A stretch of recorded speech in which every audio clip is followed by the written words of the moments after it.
I don't think I've ever shared this with you guys. I'm actually the 2023 Mini Nationals Mini JRXT Spec Champion. It's a fun race held at RC Madness in Enfield, Connecticut, like the capital for minis. And every year it's just a blast. So many drivers get together, have an awesome time racing all sorts of minis. And of course, since Losi is race inspired, you're gonna see a lot of Mini Ts and Mini JRXTs there. And I love racing the Mini B class. And there is one element missing among the Mini Bs. There is no brushless ready to run until now. Here it is, guys, the new Mini B brushless ready to run. They give you everything you need to run this buggy in the box. Battery, charger, AA's, radio system, and most importantly, a fast brushless motor. Today we're gonna go over what's new on the buggy because they didn't just slap a brushless system in there, they made some changes to it, and then I'm gonna head back to RC Madness to see how it drives. Here's the new buggy, guys. It probably looks instantly familiar because it's got a similar paint scheme to the Mini T brushless. So they've got this yellow, orange, and red version, and then there's a blue version as well. The paint actually feels like it's done on the outside, so it's got a more matte finish to it. The spoiler's even painted and they run the stripes up onto the wing. That looks really cool, but it's the same style of body that we saw on the Mini B brush version. So you got one body clip in the back to remove to take the body off, and it's a little bit of a twist and pull up situation here. You got to get it over the gear cover, which I always cut that little piece off so it just slides off a little bit easier. And now we can take a look at the chassis itself. And at first glance, it probably looks like a standard Mini B with the exception of that brushless motor back there, but there's a couple changes they made throughout that I'm gonna go over. I'm gonna start off at the front bulkhead here. Apparently it's a little bit thicker. And if you still have some of the aluminum parts that Losi offered for this, you may wanna transfer over. If you're getting this buggy, all of the parts, from what I've been told, all the aftermarket parts that they have will fit on this. The ball cups have also been apparently revised, and then the shocks are an oil-filled shock, and now they have a larger spring perch on it, so you don't have to worry about those falling off. It's captured much better. But the swept arms are the same. We've got adjustable tie rods. And then the other change you probably noticed up front is they now have a rib tire. The rubber compound feels pretty good on it. I'm just psyched to see a rib tire back on a buggy. Then in the rear, the suspension is pretty much unchanged except for the larger spring perches on the shocks. The arms are the same, adjustable tie rods with the improved ball cups. And then if you notice on the back of the transmission case here, they've added a mounting boss for a sway bar set. So that's a really welcome change for guys modding their buggies. The chassis itself is the same. It's aluminum, battery mounts in the center held down with the rubber strap. Same steering cranks up front, but they've swapped out the servo saver, the one we saw on the Mini drag car. This one actually holds center really well.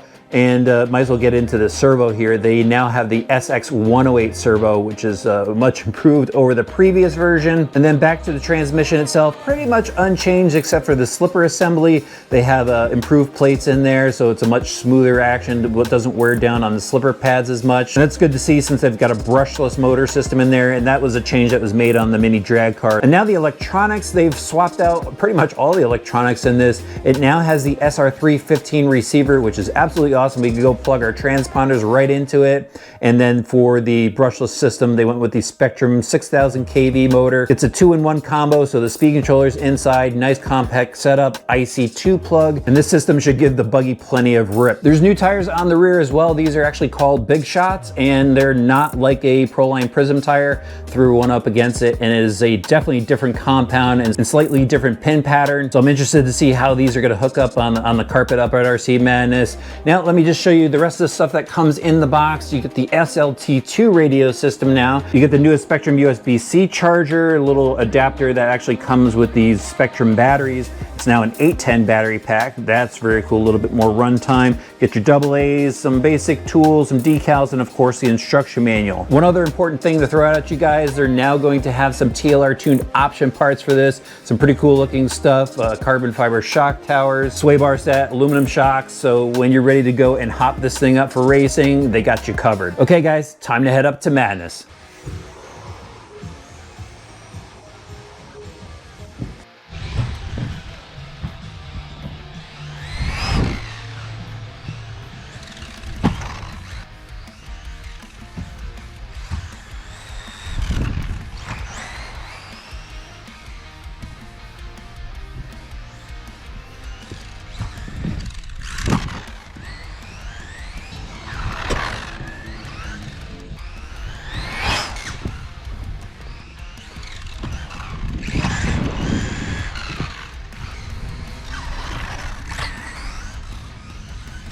All right guys, we're up at RC Madness, the home of the Mini Nationals.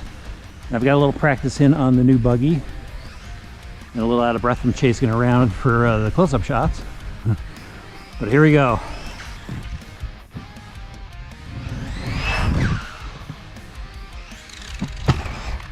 Buggy's got a lot of rip on the bottom end, and you really have to manage your throttle with it. And there's a little bit of understeer, so you gotta watch it in the corners. Definitely gotta get on the brakes pretty early. A little push there. Just roll it smooth through the jumps, and it actually handles really well.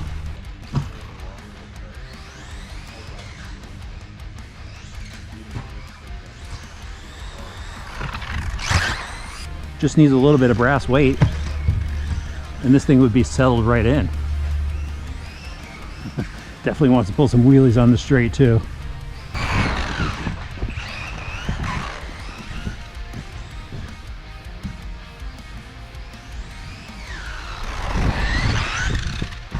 But the Buggy is fun, and the only problem we have so far, besides overshooting some of the jumps, is the ball cups. I've popped a couple ball cups so far, and the spring perch didn't pop off, but the spring popped up and over it.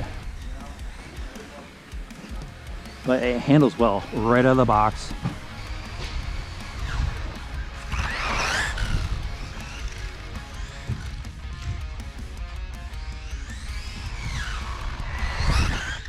It was awesome hitting up the track at RC Madness, laying down some laps with the new Mini B brushless. I wound up spending the afternoon getting a feel for the Buggy, getting my video work done, and then I hung around for the evening where they were having some mini racing. I just wanted to see how it would stack up against the field. Ran the first qualifier, and in that race, my buddy Jeff from Sr315 RC, he was running a fully decked out Mini B, and he was laying down a 17 lap pace, and I was right behind him, just shy. It was at a 16 lap pace, and the rest of the field, they were on a 15 lap pace. So this Buggy works really well out of the box. I was running it completely stock with the exception of I had a 16-gram brass plate underneath the battery, but other than that, it was completely stock. And it does take a little bit to get used to driving this Buggy. This brushless motor system has a lot of punch. A lot of that is at the bottom end of the trigger throw. And so if you just pull the throttle on this, it's gonna whip over backwards on you. And when I went out to practice, that's all I was doing. Wheelies down the straightaway, wheelies off the jumps. It was kind of a wild scene. You really have to manage the throttle with this system. And once you do that, you can really start to lay down some fast laps, which I was doing. One of the things I noticed is these tires, the wide body tires, they make the car understeer a lot, which I'd rather have than it hooking in the corners. And that's just no fun. But you know, to dial it in more for racing, I would say you probably want to go pick up some Proline wedge tires at the very least. The rear tires actually worked pretty well, so you might want to stick around with those. The setup seems to work really good out of the box. Definitely manageable for getting around the track. I probably want to put a little bit heavier oil in the shocks when I go to race it some more. Also want to put a thicker diff grease in there. That's just something that, you know, many guys know. And then I'd say, you know, maybe get a brass bulkhead up front at some point, but the Buggy handles well out of the box. I was actually very impressed. The one thing though is, you know, they revised the ball cups on this, and through practice, I think I popped a tie rod off at least 4 times. So, you know, I thought they improved that, and my buddy Dean actually has some of the new ball cups, and he hasn't had that problem. So if you're hitting walls hard, you might notice the ball cups still popping off. The other thing I wish, guys, is they went back to the bind and drive. So you guys remember that? You know, this radio works okay. I think I'm just gonna go throw this into one of my Tamiya builds that I have coming up. But I wish that they kind of left the radio out so we could go and just bind one of our, you know, good Spectrum transmitters to it. I like that they have, you know, the Sr315 receiver in here. Was able to easily plug in my transponder, no problem.